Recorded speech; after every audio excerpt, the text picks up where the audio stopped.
Check bounce ಆಗಿದೆ, notice serve ಮಾಡ್ತೀವಿ. Notice serve ಮಾಡಿರೋ ನೋಟಿಸ್ನ ಅವ್ರು ರಿಸೀವೇ ಮಾಡದೇ ಇದ್ರೆ ವಾಪಸ್ ಬರುತ್ತೆ. Either refused or unclaimed or party whereabouts not known, ಇವೆಲ್ಲ ಪೋಸ್ಟ್ ಆಫೀಸ್ ಎಂಡಾರ್ಸ್ಮೆಂಟ್ ಆಗಿ ಬರುತ್ತೆ.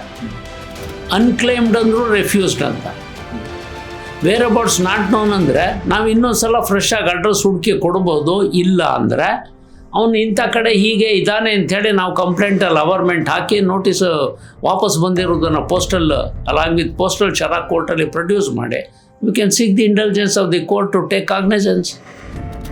ಈಗ ಅವರು ಎಲ್ಲಿದ್ದಾರೋ ಗೊತ್ತೇ ಇಲ್ಲ, ಅಬ್ಸ್ಕಾಂಡ್ ಆಗಿಬಿಟ್ಟಿದ್ದಾರೆ ಅಂತ ಸಂದರ್ಭಗಳಲ್ಲಿ, ಅಬ್ಸ್ಕಾಂಡ್ ಆಗಿದ್ದಂಥ ಸಂದರ್ಭದಲ್ಲಿ ನಾವು we should seek for issue of NBW ಆದಮೇಲೆ ಪ್ರೊಕ್ಲಮೇಷನ್ ಅಂತ ಇನ್ನೊಂದು. ಆ ಪ್ರೊಕ್ಲಮೇಷನ್ ಪ್ರೋಸೆಸ್ಸು ಅಂದರೆ ಎಲ್ಲಿದ್ದಾನೆ ವೇರ್ ಅಬೌಟ್ಸು ಏನು ಅನ್ನೋದು ಪೊಲೀಸ್ ಇಲಾಖೆನವ್ರಿಗೆ ಬ್ಲ್ಯಾಂಕೆಟ್ ಪವರ್ಸ್ ಕೊಟ್ಬಿಟ್ಟಿರುತ್ತೆ.